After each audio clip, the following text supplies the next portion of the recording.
Pensions కానీ ఇతరత్ర పథకాలు కానీ 3,89,00,000. కులం మతం పార్టీలకు అతీతంగా చెల్లోపాళెం గ్రామ పంచాయతీలో లబ్ధిదారులకు చేసిన సహాయం ఈ 5 సంవత్సరాలలో 16,09,00,000 మీకు ఇచ్చారు జగన్మోహన్ రెడ్డి గారు. మీరు కూడా ఊహించుండరు. ఫలాని పథకం పెట్టండి, పేరు పెట్టండి, మా అకౌంట్లో జమ చెయ్యండి అని మీరు ఎవరూ అడగలేదు. జగన్మోహన్ రెడ్డి గారు ముఖ్యమంత్రిగా ప్రమాణ స్వీకారం చేస్తానే సంక్షేమ పథకాలకు శ్రీకారం చుట్టి పేదలందరూ కూడా ఆర్థికంగా బలపడాలని, మహిళలందరూ కూడా అన్ని రంగాలలో ముందుండాలని చెప్పేసి జగన్మోహన్ రెడ్డి గారు నిర్ణయం తీసుకొని సంక్షేమ పథకాలకు శ్రీకారం చుట్టిన విషయం కూడా మీ అందరికీ తెలుసు. జగన్మోహన్ రెడ్డి గారు మంచి మనసున్న మహారాజు, పేదలు బాగుండాలని కోరుకునేవాడు. ఈరోజు గ్రామ స్థాయిలో వాలంటీర్స్ వ్యవస్థను, సచివాలయ వ్యవస్థను తీసుకొచ్చి పరిపాలనను మీ ముందుంచినటువంటి వ్యక్తి జగన్మోహన్ రెడ్డి గారు. గ్రామ స్థాయి నుండి పరిపాలన ఉంటే ప్రజలకు ఇబ్బందులు ఉండవు, కష్టాలు ఉండవు.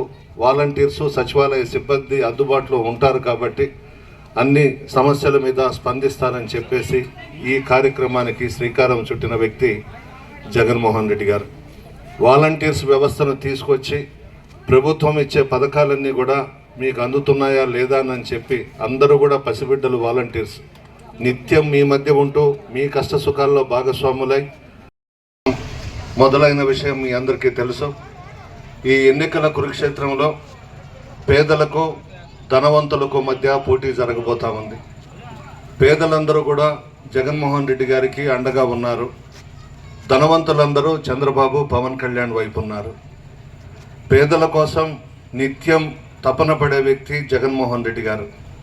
ముఖ్యమంత్రిగా ప్రమాణ స్వీకారం చేసిన మరుక్షణం నుంచి నవరత్నాల పేరుతో సంక్షేమ పథకాలకు శ్రీకారం చుట్టి పార్టీలకు అతీతంగా, కులాలకు అతీతంగా, మతాలకు అతీతంగా రాజకీయాలే చేయకుండా అందరూ బాగుండాలి, పార్టీలకు సంబంధం లేదని సంక్షేమ పథకాలు ఇచ్చినటువంటి వ్యక్తి జగన్మోహన్ రెడ్డి.